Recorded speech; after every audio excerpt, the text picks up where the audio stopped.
So good morning. So we had started the profitability index. Then we did something brief in relation to, capital rationing. So we had discussed what we mean by capital rationing.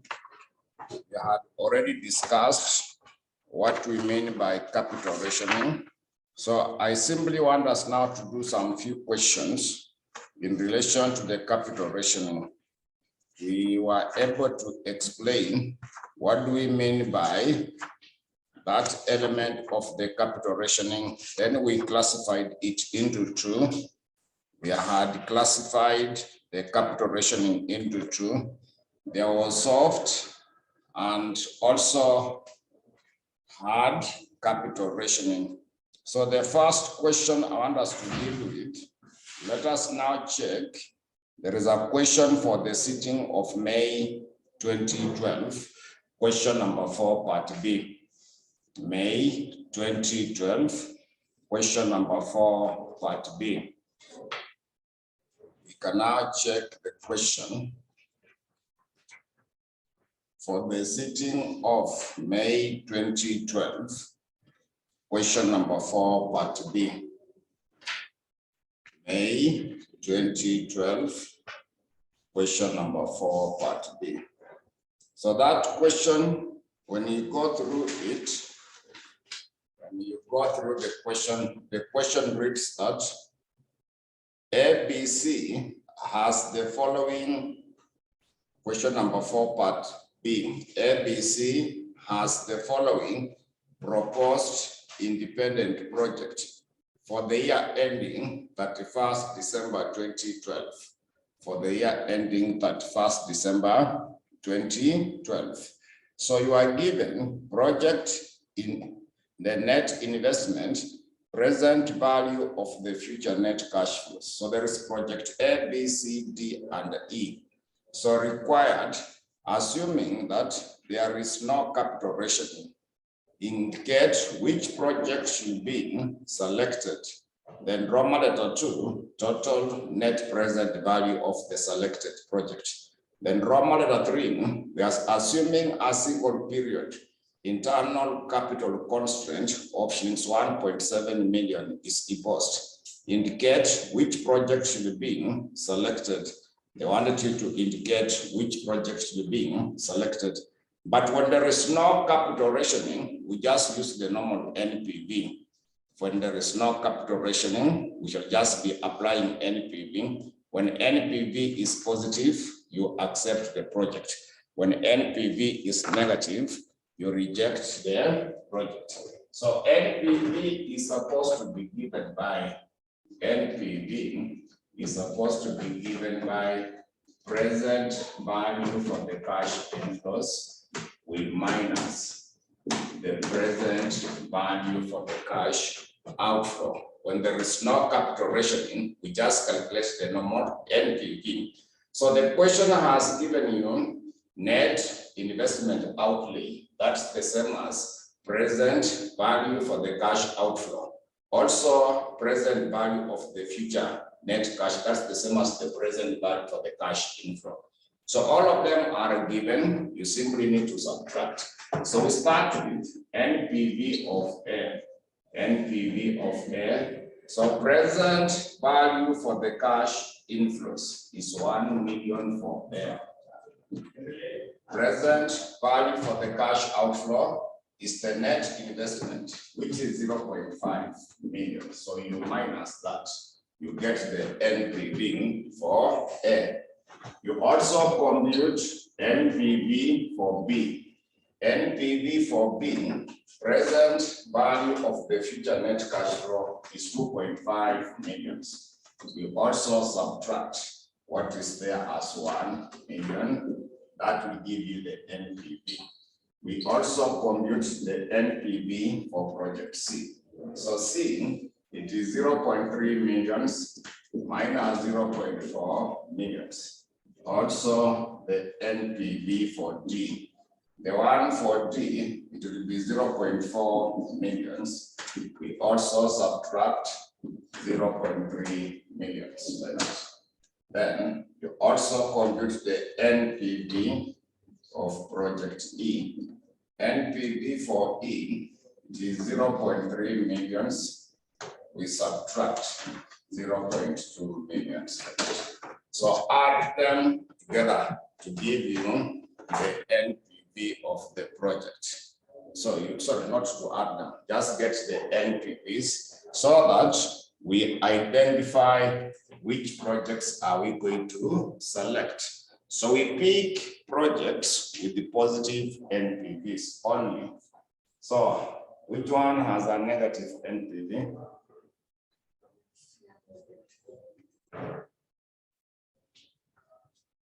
I suspect it's only one with a negative NPV. So which projects has negative NPV online? So which projects have a negative NPV? So project C. So now we concluded that accept project A, B, D, and E. So we concluded that accept project A, B, D, and E. So we accept project A, B, D, and E because they have positive NPVs. Because they have the positive NPVs. That is now meant to be your Roman letter 1, where they were asking you, assuming there is no capital rationing, indicate which project should be selected. Roman letter 2, they wanted you to get the total NPV of the selected projects. Roman letter 2, total NPV of the selected projects. So can you add NPV of A, B, D, and E together? So they want you to get the total NPV of the selected projects. So add A, NPV of A, B, D, and E. Then you give me the figure for that. Add the NPV of A, B, D, and E. So how much is that total NPV of the selected projects?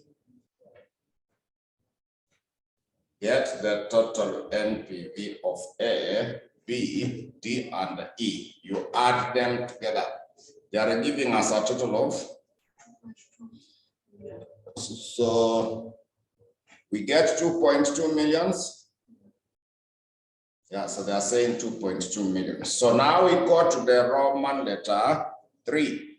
Roman letter 3, they said that assuming a single period internal capital constraint of shillings 1.7 million is imposed, indicate which project should be selected. Indicate which project should be selected. So they are saying that assuming a single period internal constraint. So that internal constraint of 1.7 million, it means there is a shortage of the investment fund. So we had concluded in our last class that in case of insufficient funds, we use the profitability index to identify the projects to be selected. We apply the profitability index in order to identify the projects to be selected. So because there is a limit of up to 1.7 million, we need to compute the profitability index, then we rank them. Then we shall check how to apportion the 1.4 million. So let us start by computing the profitability index. So profitability index, it is simply present value for the cash inflows. You divide by the present value for the cash outflows. Then after that, you will do the ranking. You will do the ranking for each. So we start with profitability index for A. We start off with the profitability index for A. So it is 1 million divided by 0.5 million. So we shall compute for all of them before you do the ranking. We shall compute for all of them before we do the ranking. So the second one will be 2.5 millions divided by 1 million. Then profitability index for C. For C, it will be 0.4 millions, sorry, 0.3 millions divided by 0.4 millions. We also compute profitability index for D. So the one for D, it is 0.4 millions, 0.4 millions divided by 0.3 millions. Then you also compute profitability index for E. So the one for E, to do the same, it is 0.3 millions divided by 0.2 millions. So you rank them, the one with the highest profitability index will be ranked as number 1. The one with the highest profitability index will be ranked as number 1. Ranked as number 1.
So which one has the highest profitability index?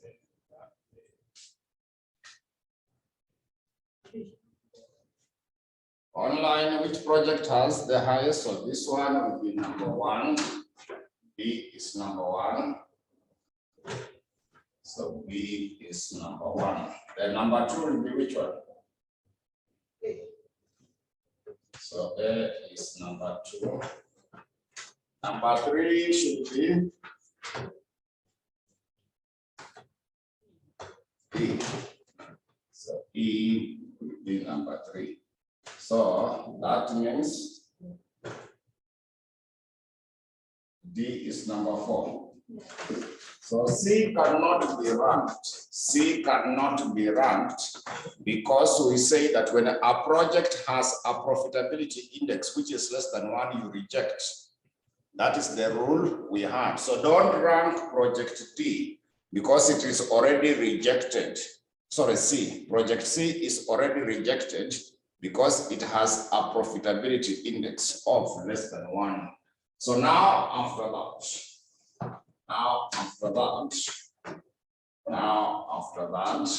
we want to get the optimal allocation. The optimal allocation of the 1.7 million. We want to get the optimal allocation of the 1.7 million. Optimal allocation. Optimal allocation. Optimal allocation of 1.7 million. Because that is now what is available. That is now what is actually available. That is what is now available. So we start with amount available for investment. We we start with the amount available for investment. Start off with available for investment. It is 1.7 million. So we start by investing in the project ranked as number 1. So we say that invest in project B. Invest in project B. So project B requires a net investment outlay of 1 million. So you subtract 1 million. You subtract 1 million to get the balance. To get the balance. To get the balance. So the balance there will be 700,000. So if there is a balance, you go to the next round. The next round, you can see it is project A. Then we say that invest in project A. So project A requires an initial investment of 500,000. So you invest in project A, the 500,000. Then you get the balance. So the balance there, you can see it is 200,000. The balance there is 200,000. Then we go to the next rank. The next rank is project E. So E requires an initial investment of 200,000. So you also say that invest in project E. So you can see E requires the 200,000. So that means there is no balance remaining to go to project E. So when there is a capital constraint of 1.7 million, then now we have selected project B, A, and E. So you conclude that select project B, A, and E. Select project B, A, and E. When capital is only 1.7 million. When capital is only 1.7 million. When capital is only 1.7 million. So that's now what we shall do. Like now, if this project E requires 300 and the balance is only 200. So if the project is divisible, it can start generating revenue even before it is complete. So if it is divisible, even if capital is not enough, invest what is available. But if it is indivisible, you jump that project, you go to the next round, which can take the amount which is there as the balance. If none of them can take the balance because they have more, then it means that that balance will not be invested. But if the projects are divisible, even if capital is not enough, invest what is there. So that's now what was meant to be done on that occasion. So that is now how you are to explain that Roman letter 3, where they say that assuming a single period internal capital constraint of 1.7 million is imposed, indicate which projects should be selected. When capital is only 1.7 million, we have selected B, A, and E, because that is now what they can take. So that is now all for that question for May 2012, question number 4, part B. I also want us to go to the question for the sitting of May 2016. May 2016, there is a question number 4, part D. May 2016, question number 4, part D. May 2016, question number 4, part D. May 2016, question number 4, part D. May 2016, question 4D. May 2016, question number 4, part D. So when you check over that question for May 2016, question number 4, part D, question number 4, part D, it says that Lake Limited has identified 5 investment projects. Has identified 5 investment projects. Have identified 5 investment projects with the following details. With the following details. With the following details. With the following details. So you are given the project A, B, C, D, and E. Initial outlay, net present value. So additional information, not number 1, none of the investment projects will be delayed. None of the investment projects will be delayed. Then not number 2, they said that amount available for investment is limited to 300 million. Therefore, the company cannot undertake all the investment projects. Not number 3, all the 5 projects are divisible, then required. They wanted you to advise the management of Lake Limited on the most appropriate investment projects to undertake, on the most appropriate investment projects to undertake. So when you want to come up with that, what we need to do first, we rank the project on the basis of the profitability index. Once you have ranked the project on the basis of the profitability index, you follow now that optimal allocation of the 300 millions. So let us now check how we can be able to come up with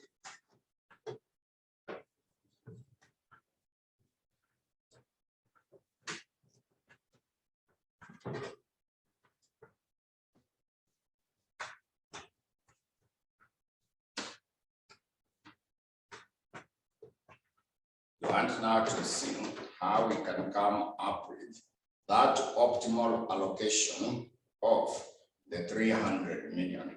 So the challenge in the question, they gave you the initial outlay and the net present value. But we know that to calculate the profitability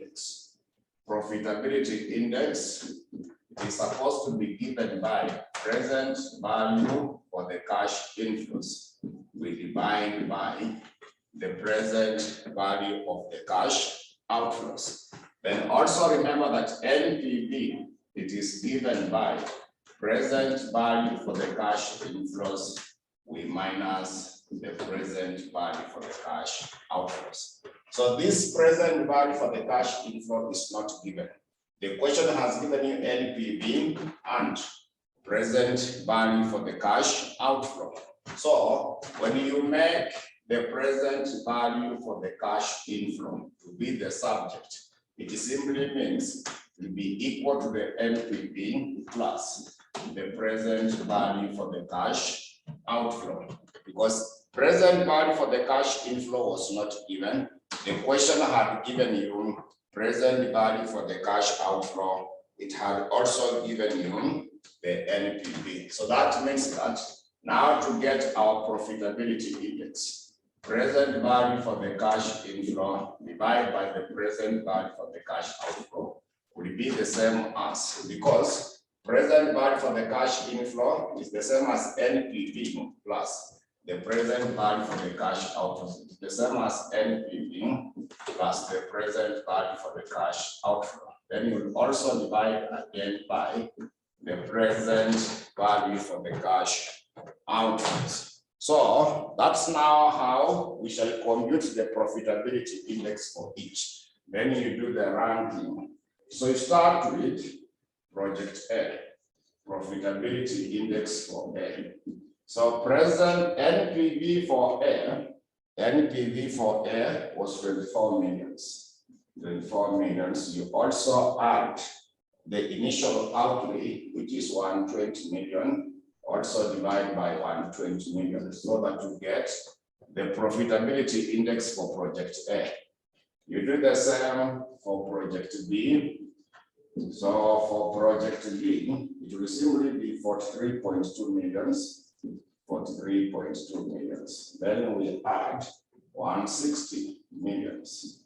You also divide by 160 millions to get the value for that. Then also profitability index for C. For C, you also do the same, 21.6 millions.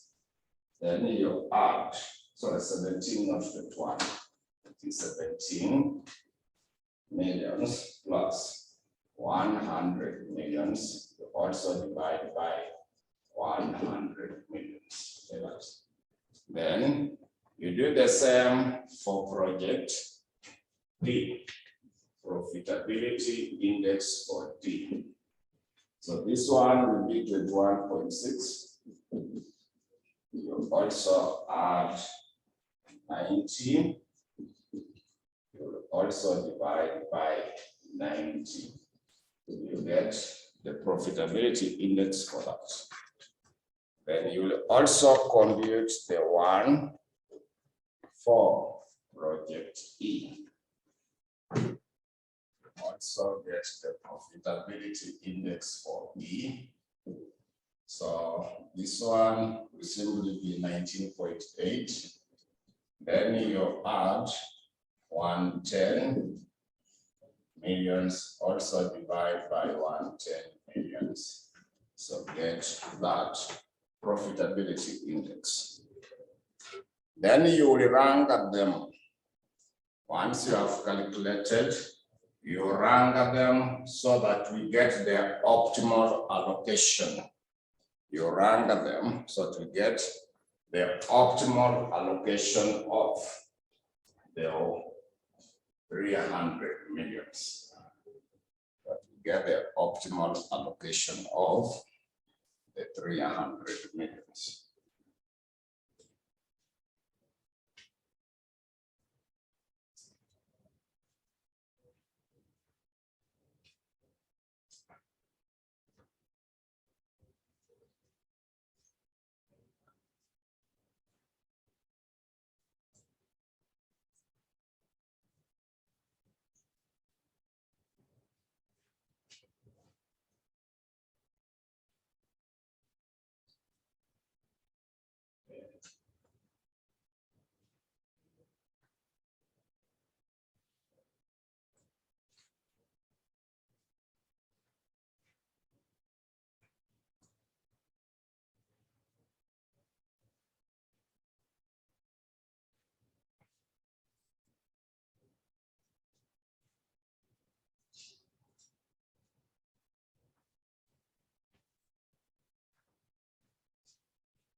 So you have done the ranking.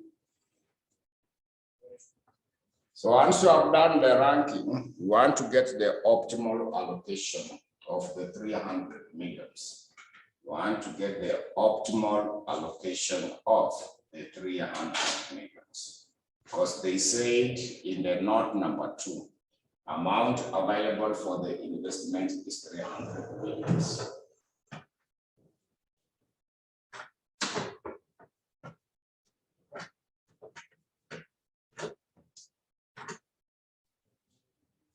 So we should now get the optimal allocation of the 300 millions.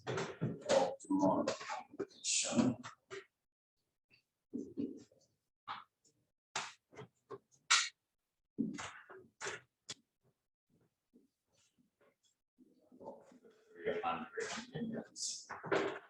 Now get the optimal allocation of the 300. So we start with amount available for investment. Amount available for investment. amount available for investment, it is 300 millions.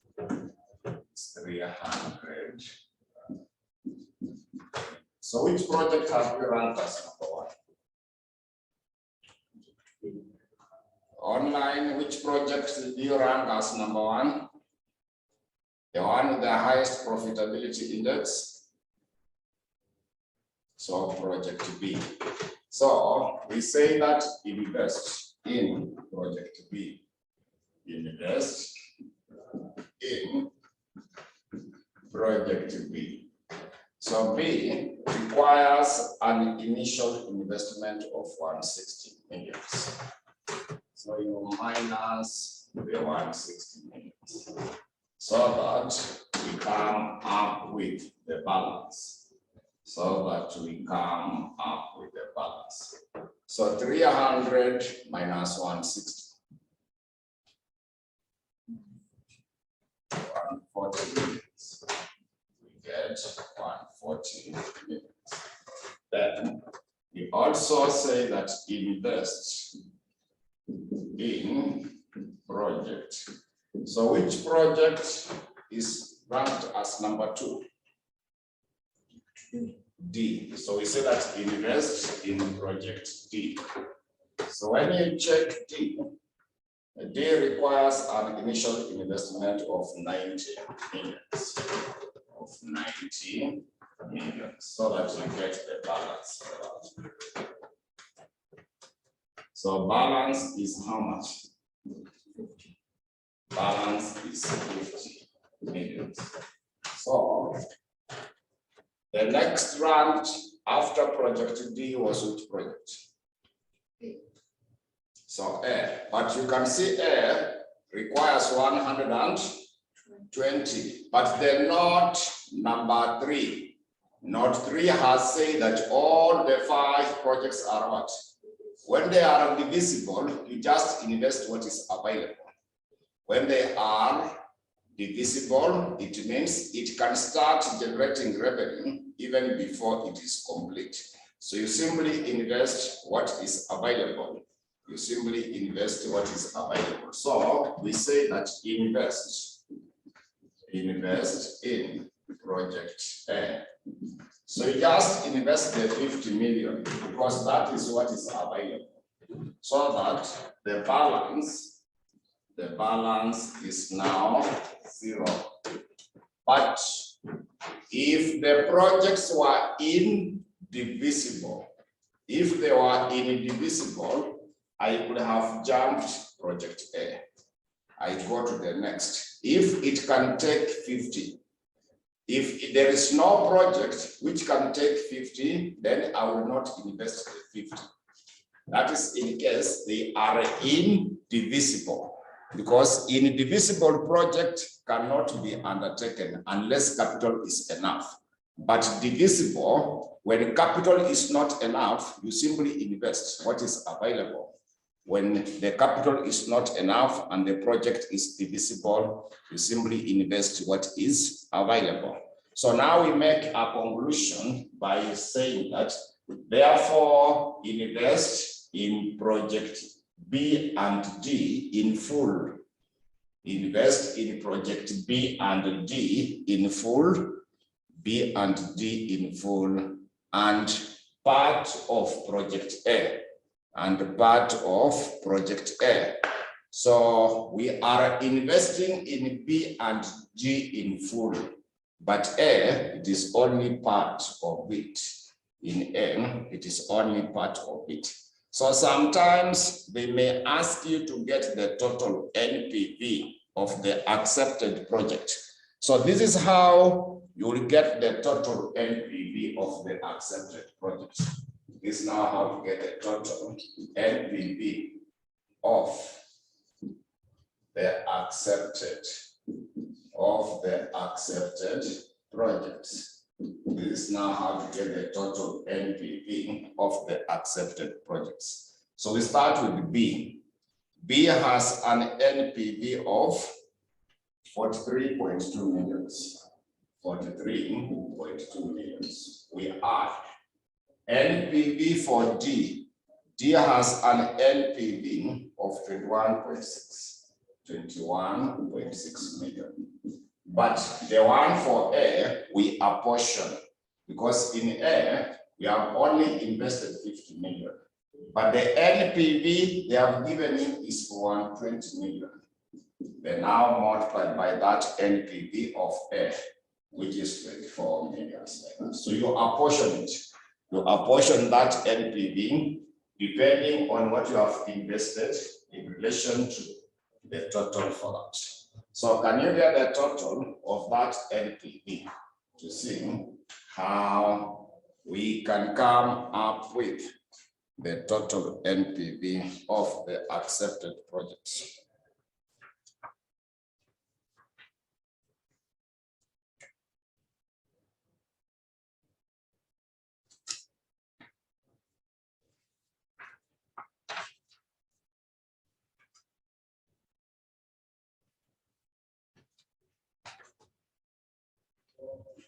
This 60 what? Nakuta ngapi yote in total? 74.8. So how much is the total? Those who are online.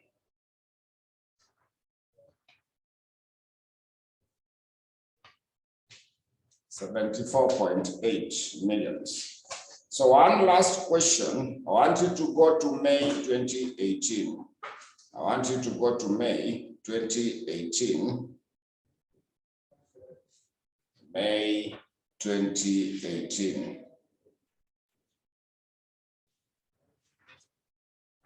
May 2018, question number 4, part C.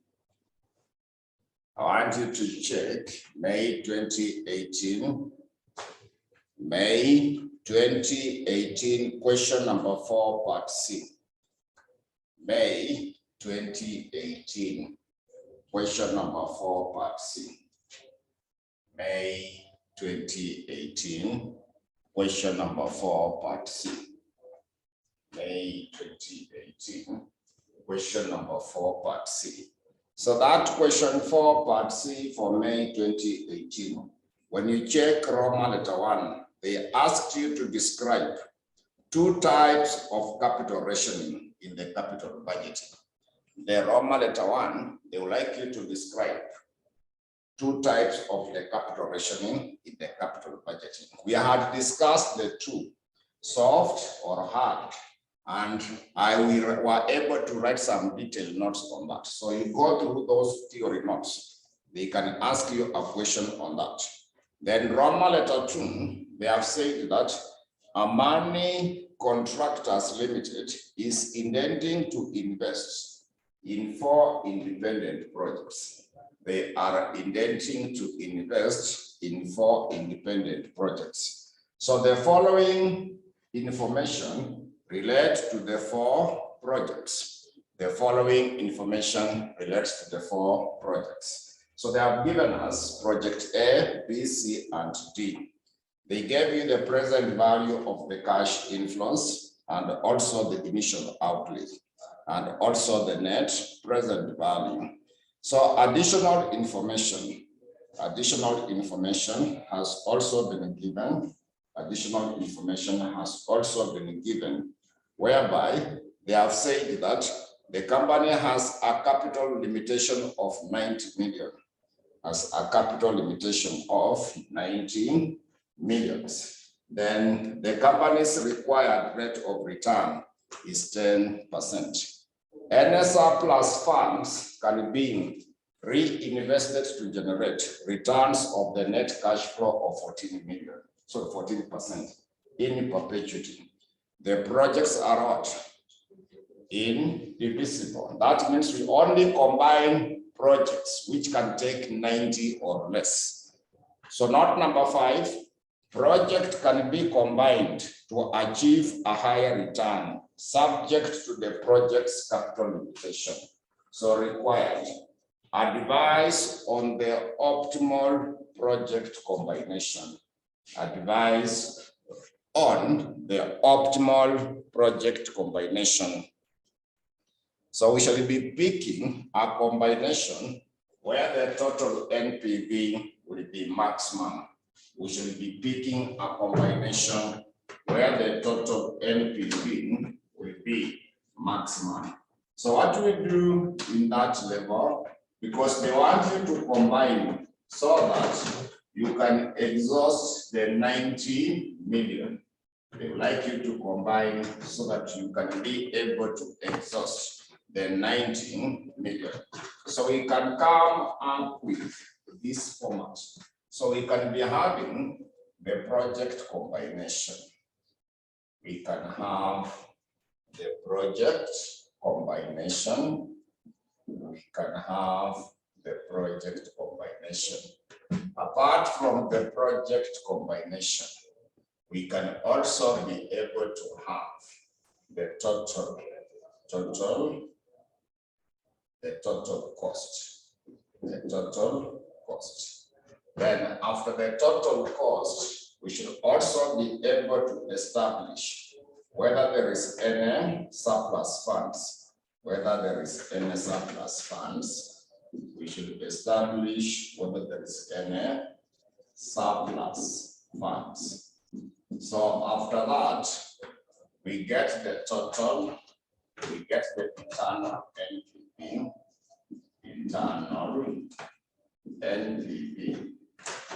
also external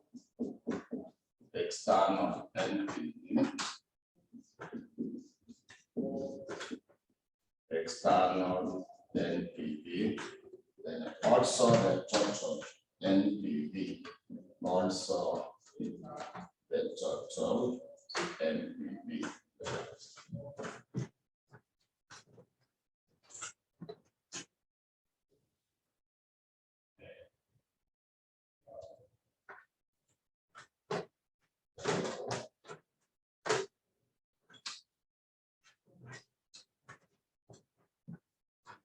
So we want to see how to answer that question in a very easy way. So there will be project combination, total cost, surplus funds, internal NPV, external NPV, and also the total NPV. So when you combine, it should either be equal to 90 million or less. When you combine, because the projects are indivisible, when you are combining, it should either be equal to 90 million or less. So we can be able to combine A and B. I want you to check through the question. When you check through the question, A requires 30 million, B requires 45 million. So 30 plus 45, that will be able to give you 75, which is less than 90. You can also combine A and C. You can also combine A and C because A requires 30, C requires 60. When you add them together, they come up to 90 million. You can also combine A and D. A requires 30, D requires 40. That total will be 70. There is a balance remaining. You can also combine project B and D. We can also combine project B and D. B requires 45, D requires 40. So 45 plus 40, that will be 85. But we cannot combine B and C. We cannot combine B and C. Also, we cannot combine C and D. We cannot also combine C and D because maximum should be 90 million. Maximum must be 90 million. So my first combination is A and B. My first combination is project A and B. My first combination is project A and B. So total cost for that, A requires 30 million. A requires 30 million. B requires 45 millions. So that should be giving us a total of 75 million. It will give you a total of 75. So when you minus 75 from 90, what should be the surplus funds? So the surplus funds is 15 million. So internal NPVs are the NPVs that you have. NPV for A is 20 million.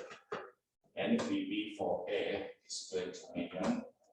NPV for B, NPV for B, it is 15 millions. So when you add them, they will give us a total of 35 millions. So we want to see how to get the external NPV. You want to know how to get the external NPV. So to get the external NPV, I want you to jump like 4 lines so that we do some workings. You can leave a space of 4 lines, we do some workings. So I'm doing the working for project A and B. I'm doing the working for project A and B. So I start by calculating the returns on the investment. Return on the investment. So the question I had given you in the note number 3. Any surplus funds can be reinvested to generate a return of the net cash flow of what percent? 14% in perpetuity. So get 14%. 14% of the surplus funds, which is 15 million. We get 14% of the surplus funds, which is 14 million. So what is 14% of 15 millions?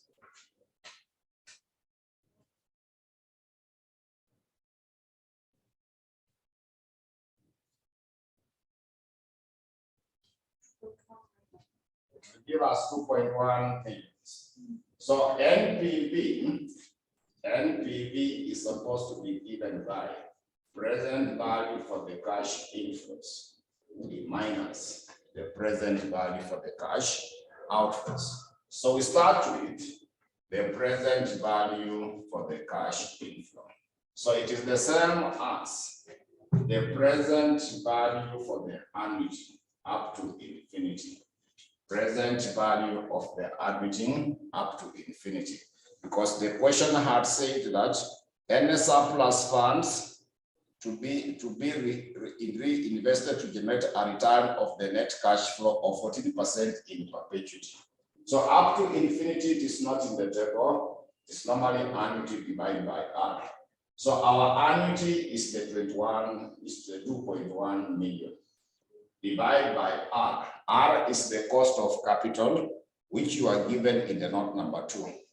The cost of capital in the note number 2 is 10%. So you divide by 0.1 so that we get the present value for the cash inflows.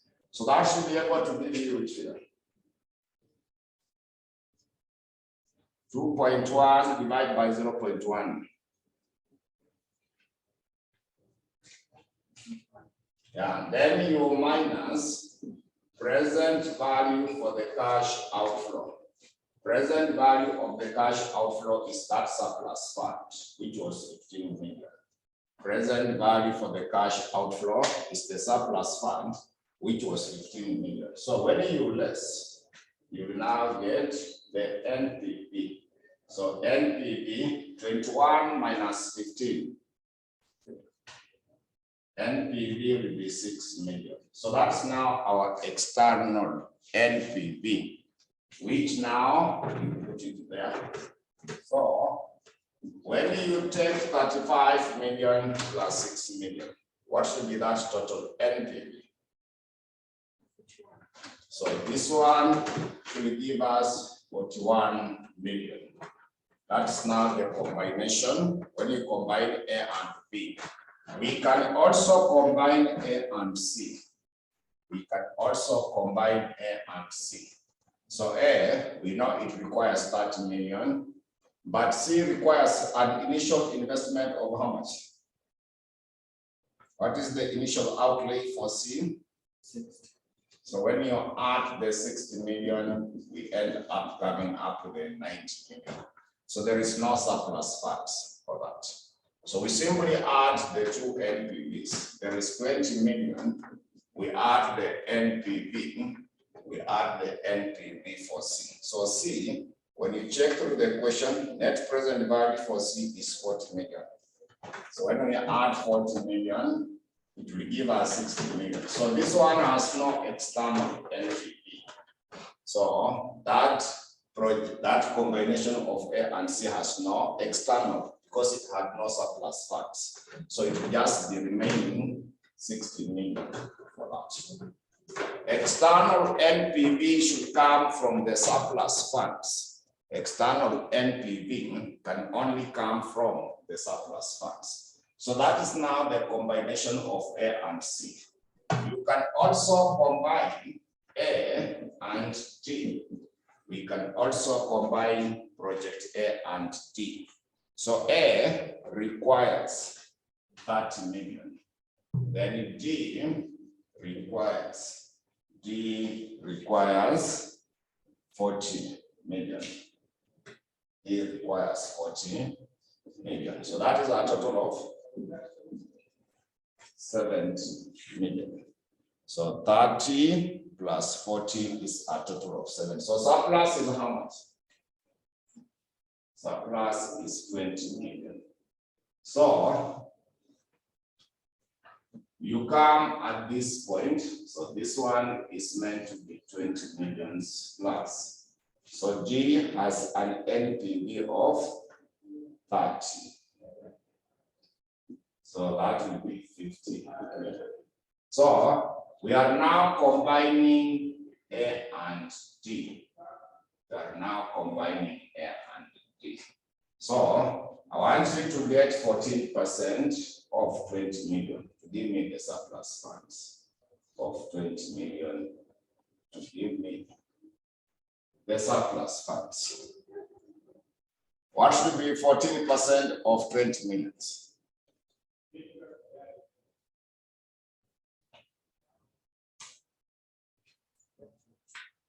So this one will be 2.8 millions.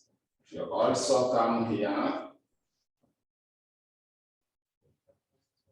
2.8 millions, you divide by 0.1. So this one should be 28. And you minus 20. So this one should give me 8. When I combine A and D, I will get external investment of 8 millions. So when I take, so it should be able to give me 58 millions.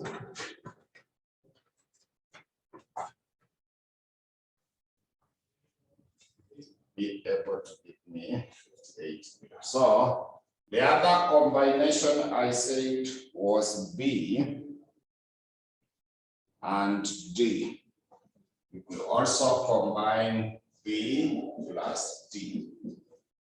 So B has a total cost of 45 million.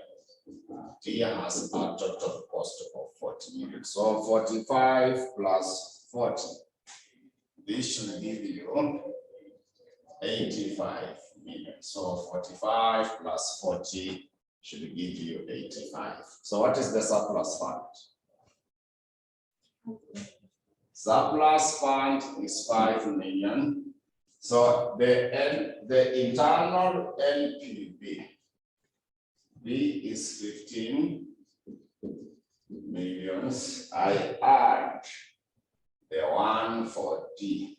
So D is 30 millions.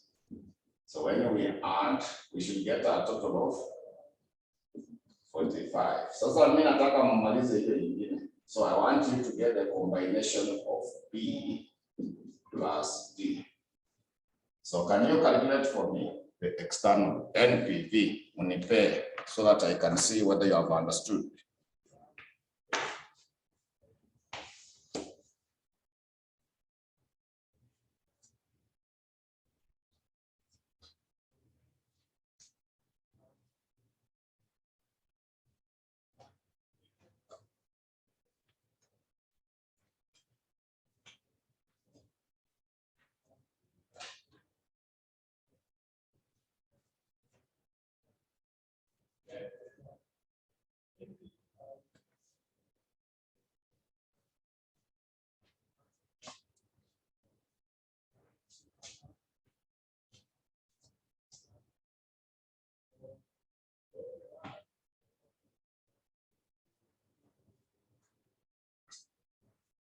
So 0.1 is there in the question. Someone is asking where do we get 0.1?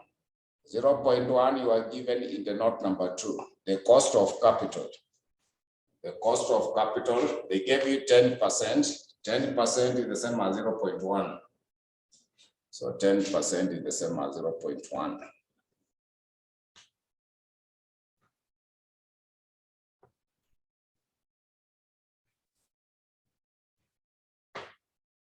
So give me that external entity.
So what should be the external NPV?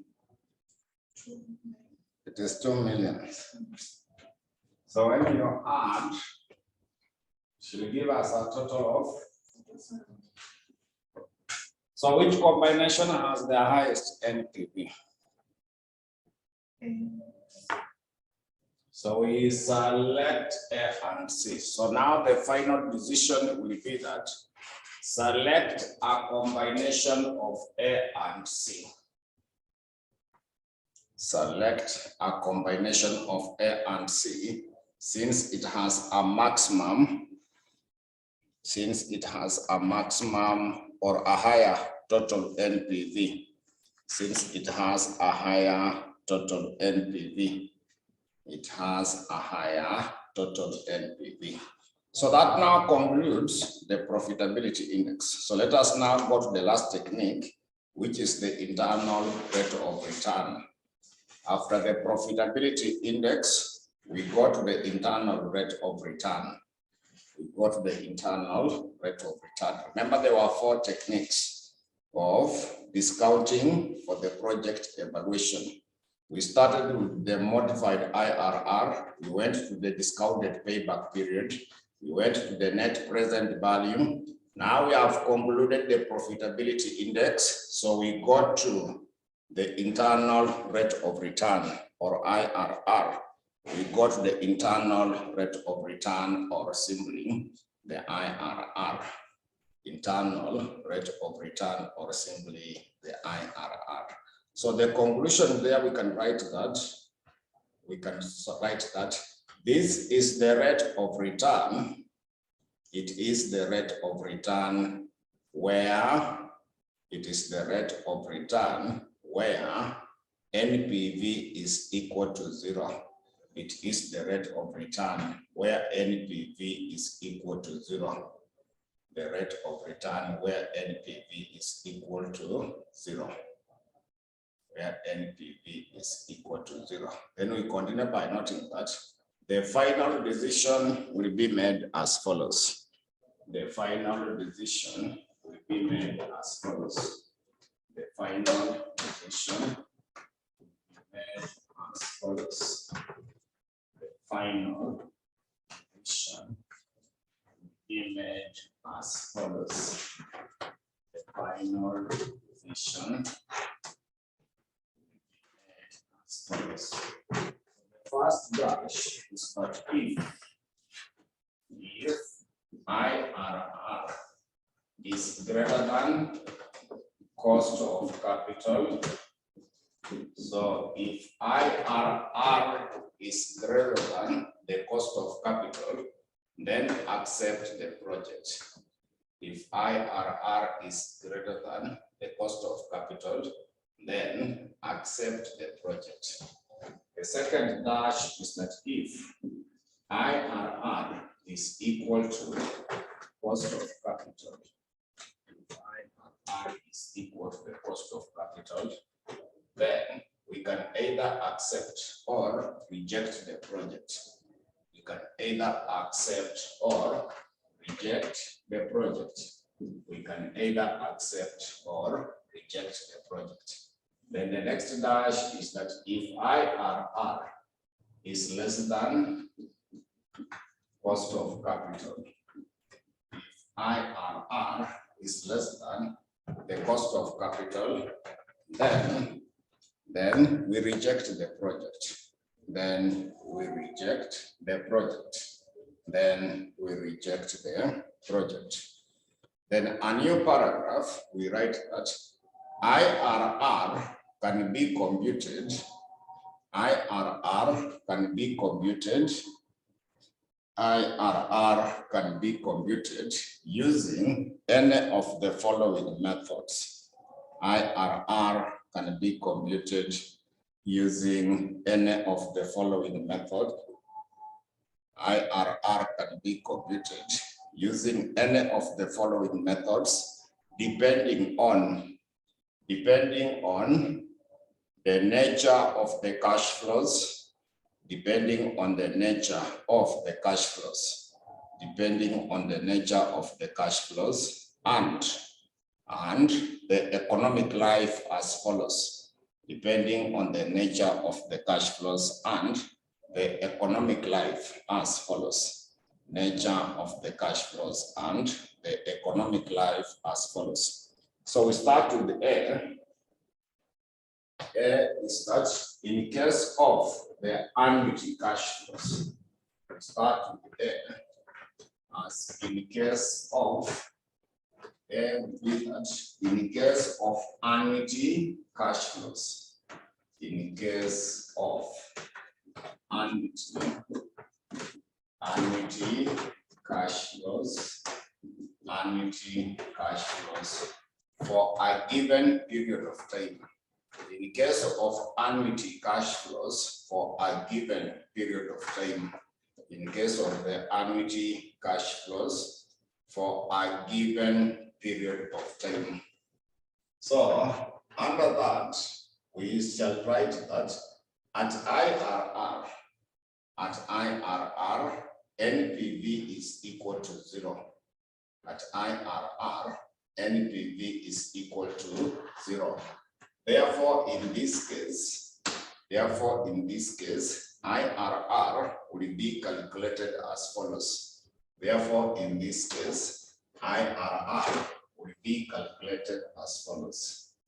IRR will be calculated as follows. It will be present value interest factor for the annuity at R% in period N, which should be equal to present value for the cash outflows, then you divide by the annuity. So we say that present value interest factor for the annuity at R% in period N should be equal to the present value for the cash outflow divided by the annuity. We divide by the annuity. So that figure that we shall be getting, we shall be checking in the present value table. We round it off into 4 decimal places because the question will have given you N. Then in the process, we see how to get that IRR. So I will give you a brief illustration on that to see how to calculate the IRR. So in an illustration, we can summarize that. Consider the following 2 projects. Consider the following 2 projects with the following features. Consider the following 2 projects with the following features. Consider the following 2 projects with the following features. The following 2 projects with the following features. So we shall be having the projects. Then initial investment,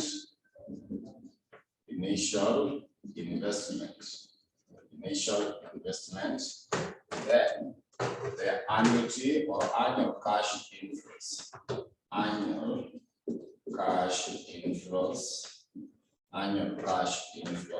then also we shall be able to come up with, the economic life. Of the project. So projects, initial investment, annual cash inflows, and also the economic life. So there is project A. So initial investment for project A is 15 millions. It's meant to be 15 millions. Then the annual cash inflows is meant to be 3,268,000. It is meant to be 3,286,000.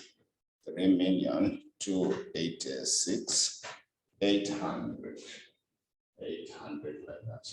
Then economic life will be 7 years. Economic life will be 7 years. Then there is also project B. So initial investment for project B is meant to be 30 millions.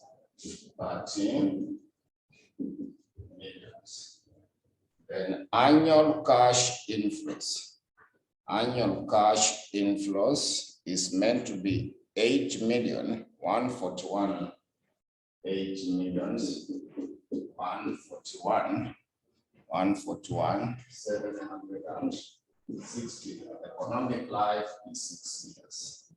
Economic life is meant to be 6 years. So required is that compute the IRR. Compute the IRR for each project. Compute the IRR for each project. Compute the IRR for each project. So we start off with project A.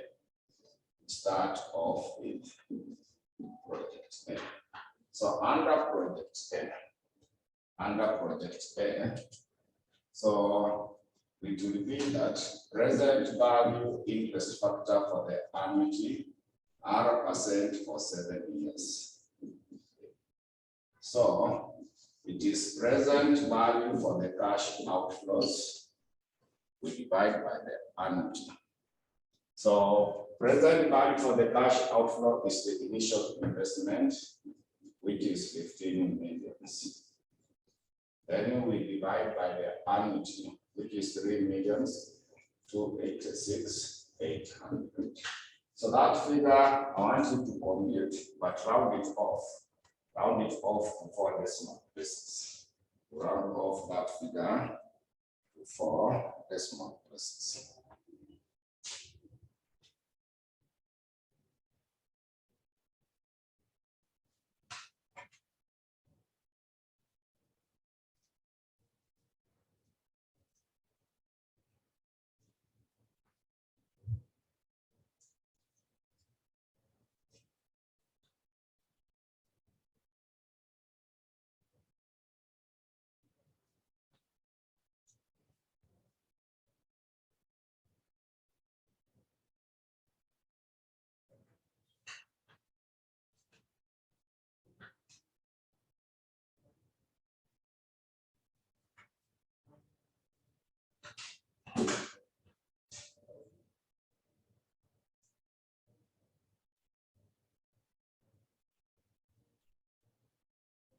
So it is giving you which figure?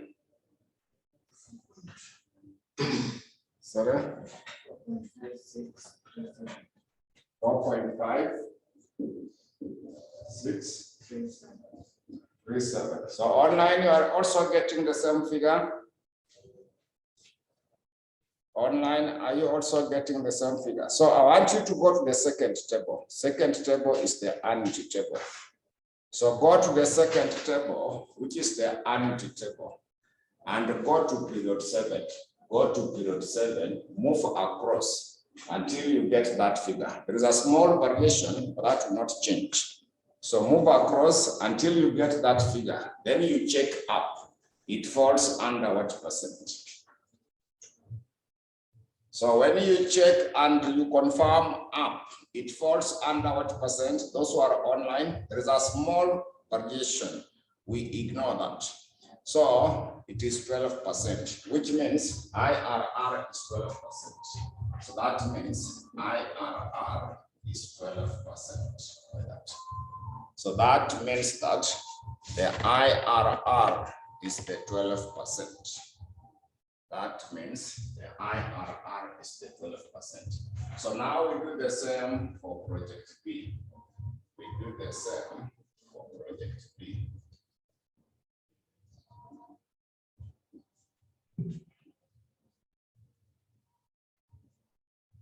Do the same for project B.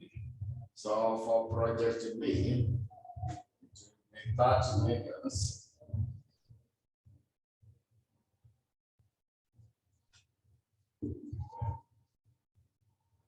And T is meant to be 8, 141, 760.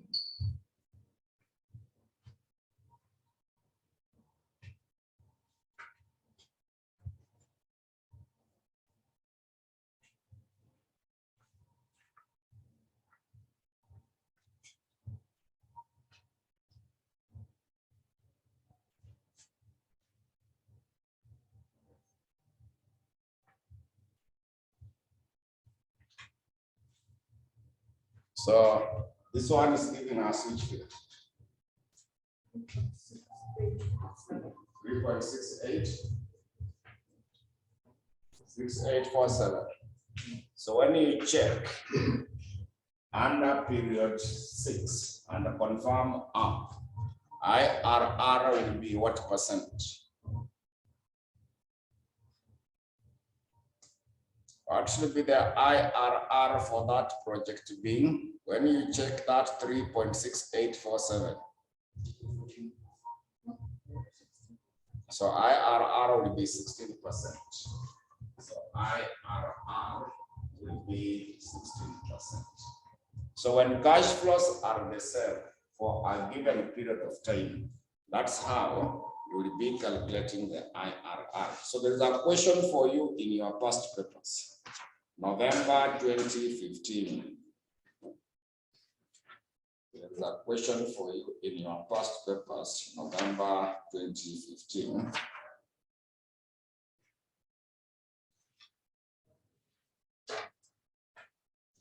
November 2015, question number 3, part B.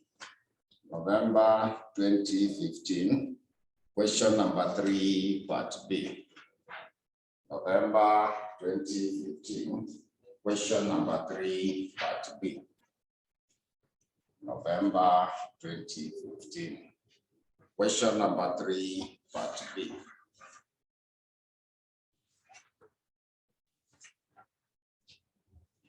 So I said November 2015 is next to December 2014. If we check where December 2014 is, that November 2015 is next to December 2014. So that question 3, part B, it reads that the following details relate to a capital project in XYZ Limited. Relates the capital project in XYZ Limited. So you had been given project cost as 65 millions, annual cash flows after tax as 21 million. Project economic life is 5 years. Required rate of return is 12%. So required, assess the suitability of the capital project using the following methods. So Roman letter 1, it is internal rate of return. So you want to calculate the IRR of that particular project. You want to see how to calculate the IRR of that particular project. You want to see how to calculate the IRR of the project. So IRR is supposed to be given by, for you to compute the IRR. So IRR is supposed to be given by, so that will be present value interest factor for the annuity, R%. So that project has got 5 years. It has 5 years. So present value for the cash outflows divide by the amount. So present value for the cash outflow is the project cost. It is meant to be 65 million. It is meant to be 65 million. Divide by the annuity, which is 21 million. Then get that figure. So he said you round it off into 4 decimal places. We always round it off into 4 decimal places.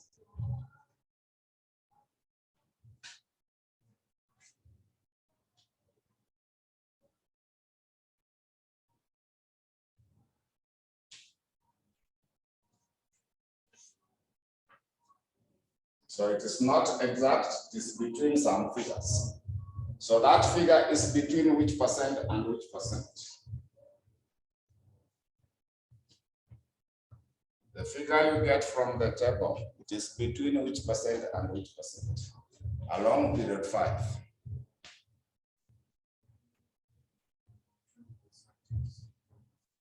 So 20% and 16%. So 16%, what is there in the table? 16% in period 5. 3.2. Then in between is the IRR. The one for the IRR is what is calculated. What is 3.09. 3.0952. Then 20% is giving you 2.99. It's 2.99. Yes. 2.9906. This one. Yes. Online, 20% in year 5. Is it 2.9906?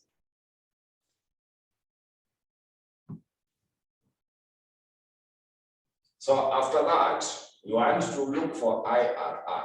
So to get the IRR, we say that IRR minus 16 divided by 20 minus 16. The value I get there should be the same as 0. So I'll use this one to get the credit. Yeah. I should also get the same figure when I use this values. So we start with the one for the IRR, which is 3.0952. Subtract the one for 16, 3.273. We also divide by 20% is 2.996 minus 3.27.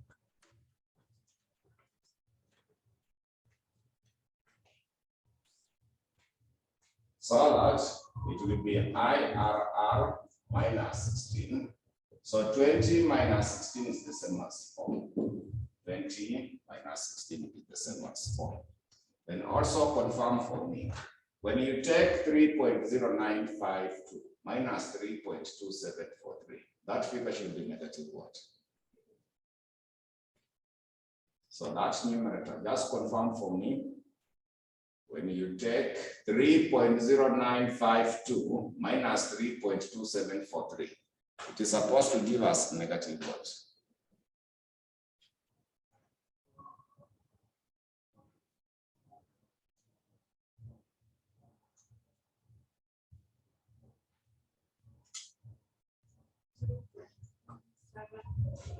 Negative 0.791. And also confirm for me the denominator. When you take 2.9906 minus 3.2743, it will give us negative what? 2837. So you cross multiply, then you make IRR to be the subject. So when you cross multiply, it will be that negative 0.2837 in the brackets of the IRR minus 16 should be the same as 4 over negative 0.1791. So make IRR should be the subject and see the figure you get from there. So make that IRR the subject.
So you are getting which figure?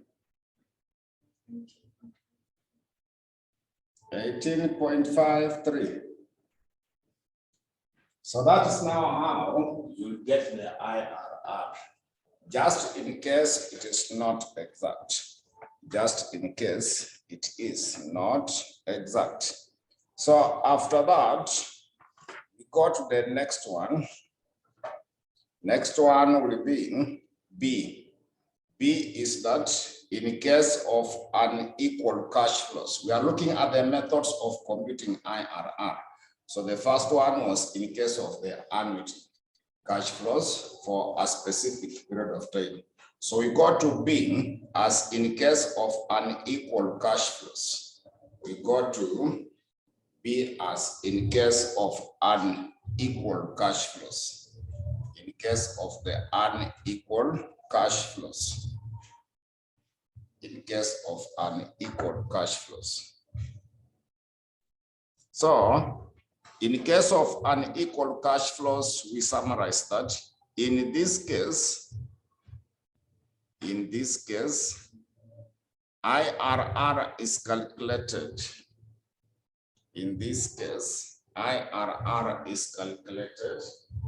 In this case, IRR is calculated. IRR is calculated. IRR is calculated using the trial and error method. Using trial and error method. IRR is calculated using the trial and error method. Using the trial and error method by adopting the following steps. Using the trial and error method by adopting the following steps. By adopting the following steps. By adopting the following steps. Number one is that compute the NPV of the project. Compute the NPV of the project using the cost of capital given. Compute the NPV of the project using the cost of capital given. Compute the NPV of the project using the cost of capital given. That's now the step number one. Step number two. So two, there are two of them. We start with the 2A. We start with step number 2A. So 2A, you write that if NPV obtained in step one above, if NPV obtained in step one above is positive, if NPV obtained in step one above is positive, comma, rediscount the cash flows again. Rediscount the cash flows again. Rediscount the cash flows again using a higher discounting rate. Rediscount the cash flows again using a higher discounting rate. Using a higher discounting rate, which will give a negative NPV, which will give a negative NPV, which will give a negative NPV. Then step 2B. So 2B is that if NPV in step one is negative, if NPV in step one is negative, if NPV in step one is negative, comma, rediscount the cash flows again. Rediscount the cash flows again. Rediscount the cash flows again using a higher discounting rate. Sorry, using a lower discounting rate. Using a lower discounting rate. Using a lower discounting rate, which will give a positive NPV. Using a lower discounting rate. which will give a positive NPV, which will give a positive NPV. Then finally, the step number 3 is that the IRR will then be calculated as follows. The IRR will then be calculated as follows. The IRR then be calculated as follows. The IRR will then be calculated as follows. So now to get the IRR. So IRR will be equal to lower discounting rate, n plus in brackets NPV of the lower discounting rate. We also divide by NPV of the lower discounting rate minus NPV of the higher discounting rate. Also higher discounting rate minus lower discounting rate.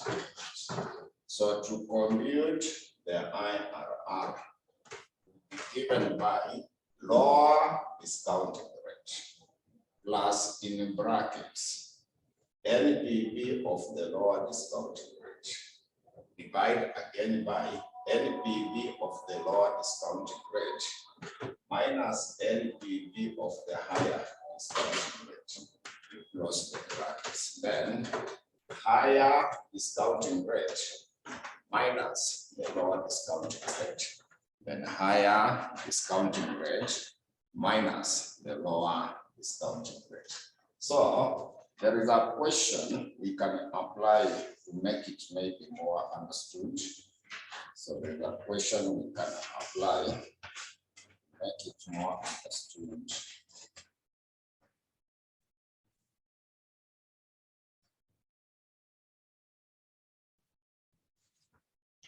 So there was a question in the sitting off. There was a question in the sitting off.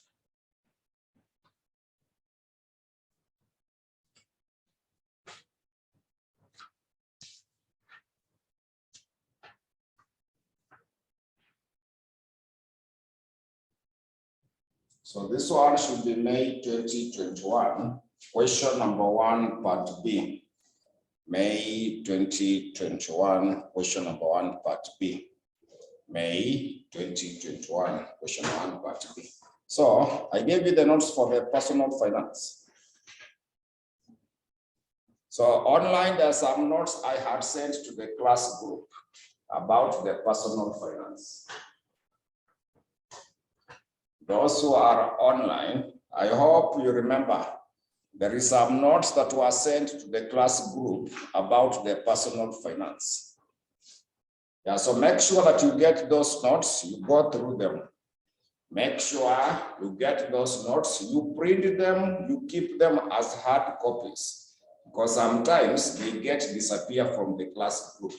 So make sure that in case you cannot access, come and pick them, then make sure you print those notes. I had also sent the notes on valuation of securities and business. Make sure that you get all those notes. I was also able to send the notes about the introduction to the financial management. Also the notes for the financial markets. Those notes, you get them, you read in advance. They are all about the theory part. They are mostly on the theory. So make sure that you get those notes, you read.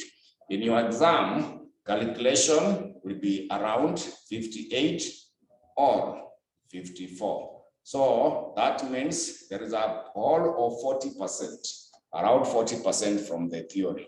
So if you want to pass that paper comfortably, read those notes which are there. In fact, I had also sent the sources of finance. I had also sent you the notes on the sources of finance. So make sure that you read those notes on the theory part. Don't only look at the calculation. Calculation maybe is 52% or 58%, but the whole 40% of that exam always come on the theory. So theory, I've given you the notes I want you to read them because time will not be sufficient for us to go through the theory and do the calculation. So that question number 1, part B for May 2021. May 2021, when you check May 2021, question number 1, part B, they talked about Nyakati Limited intends to invest in a 4-year main project whose initial outlay is 32 million. So the project is expected to generate the following cash flows at the end of each year. So required, they wanted you to advise the investor, the management on whether to undertake the project using the IRR. So we had already done that question. Check under when we started the net present value. When we started the net present value, we did that question. Can you confirm for me whether that NPV was positive or negative? Check. When we started NPV, I did that question for May 2021. I calculated the NPV for it. So was it positive or negative? It is there in your notes when we started the technique of the net present value. The second question I did a question on that particular May 2021.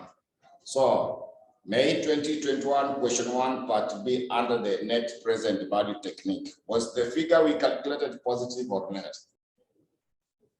So that was the step number 1. You see what you have written in your notes. A book confirm what you have just written in your notes. The steps. The first step, we have noted that we calculate the NPV of the project using what? The cost of capital given. So step 1, we had already done the step number 1. We got NPV, which was positive. Step number 2 in the notes I've given you, we require a negative one. So a negative one, you can see under the question, they have said that if the NPV is positive, we rediscount the cash flows again using which figure? In order to get a negative. Yeah, so we rediscount the cash flows again using a higher discounting rate to enable you to get a negative NPV. So the cost of capital that you was used to was 12%. So when you want to get a higher, you double. You double, that means we try now 24% and get the new NPV so that we apply that formula to get the IRR. So step 1 is done under the NPV. We are now on the step number 2. So step 2, you want to get the NPV. NPV is present value for the cash inflows. We minus the present value for the cash outflow. So there is the year, then cash flows, then present value interest factor. I'm saying you double. If they have given you 12%, use 24% or higher. So you double the rule, you double that figure. Use 24% so that we get the present value. So get to understand the rule. Someone will ask me, where did we get 24? I'm saying that when you are looking for a higher discounting rate, double the one that you are given. If you are using a lower, get a half of what you have been given. That's the rule we normally apply. So year one, the cash flows were given as 12. Year 2, cash flows were given as 15. Year 3, cash flows were given as 9. Year 4, cash flows were given as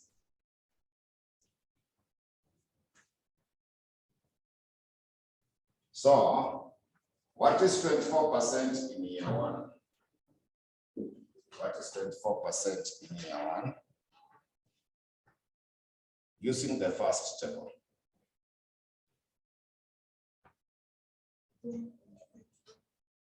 0.86.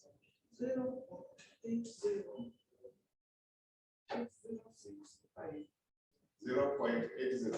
Yes. 0.80. How about year two? 0.6504. Then year three? 0.5245. 0.5245. Yes. Then year four? 0.4230. So you multiply this by this, you get the present value. So we shall add them together to give us present value for the cash inflows.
So what should be the total present value for the cash inflows?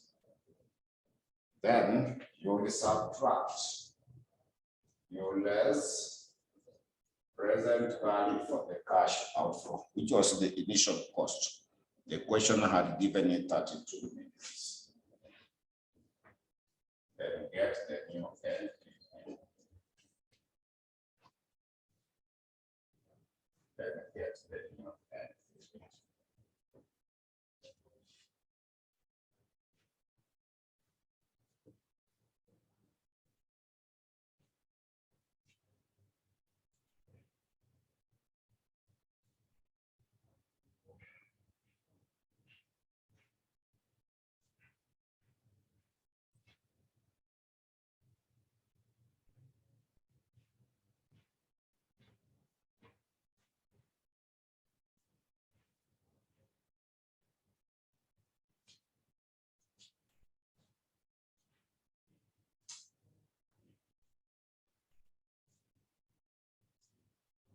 So that NPV is which field? It's negative 5307. 0.5. Yeah, so to get your IRR, using that formula, lower discounting rate was 12%. So I want you to confirm for me, what was the NPV? What was the NPV when we did the question the other time? 892. It was 892 or what? It was exactly 892.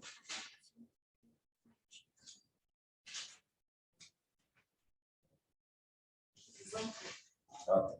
Then now you divide again by 892 minus negative. So this one is 5307.5. Then now you have 24 minus 12 like that. So get that IRR. This minus and this negative will turn to be positive. So that's now how you will be able to get the IRR for this project. So lower discounting rate is 12%. NPV of the lower discounting rate is 892. 892. We also divide by 892 minus negative 5307.5, then 24 minus 12. So that is now the question. That should be the question. So what figure should we get? Those who have calculated. So those who have calculated, what value are we getting at that point?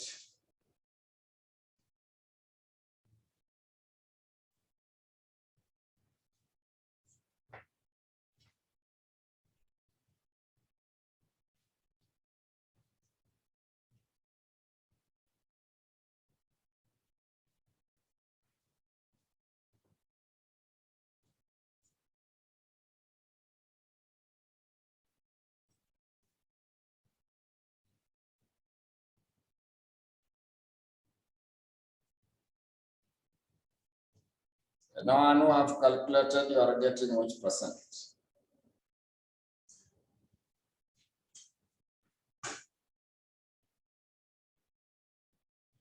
Online, you are getting which value?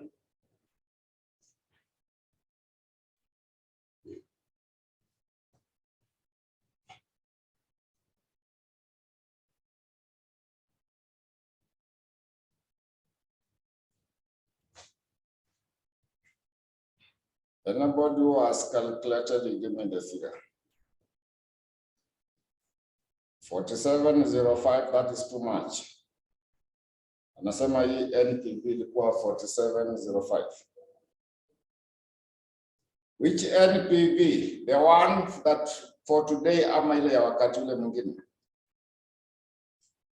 I doubt whether it was 4705. Others will confirm. Others will confirm. That NPV when we used 12%, it was which figure?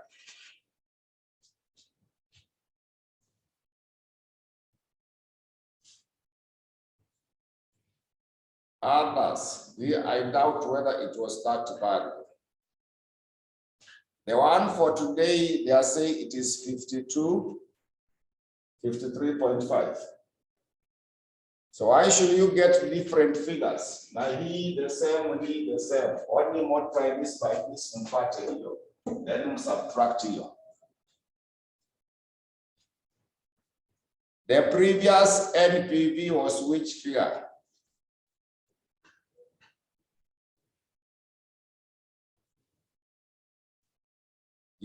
Previous, what was the NPV when we used 12%? It is there in your notes. It is just a matter of checking to confirm for me. Yeah. Someone had said that that is the correct figure. Go back and check what you calculated, because that NPV, you can't tell me it was 4705. That was a wrong figure. That NPV should be 892. So the one for the current, others are getting which figure?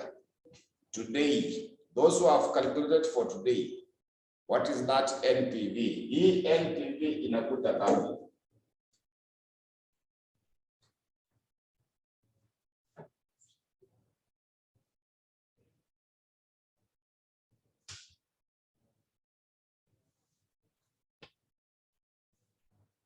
They are saying this one is correct. They are saying this one is correct. So recompute those who are not tallying with these figures. Go back and recalculate. So what is that IRR?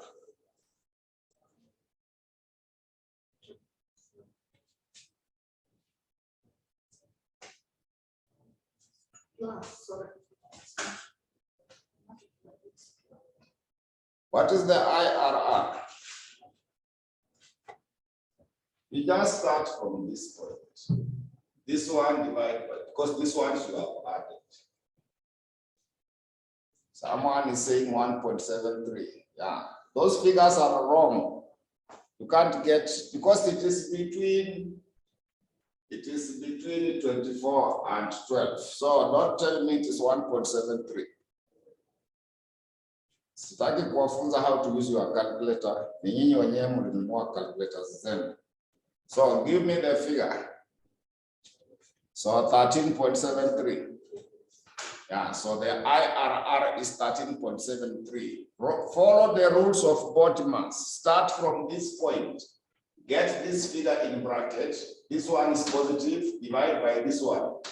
Multiplied by 12, because this one is a multiplication. Then after that, you add this 12. It will take you the shortest time possible. So that's now the question. When we meet next, we shall do the question. We shall do the question 4. So when we meet, we shall do another question on that. When we meet, we shall do the other question on that. So that question should be the one for May 2014. May 2014, question 1, part B. May 2014, question 1, part B. But for today, we stop there. It is time. We are agreed to finish by 10:30. So get the notes I've been sending to the class group. You print them. So when we meet, we shall finish this part. Then we start a new topic. So we can stop there for today.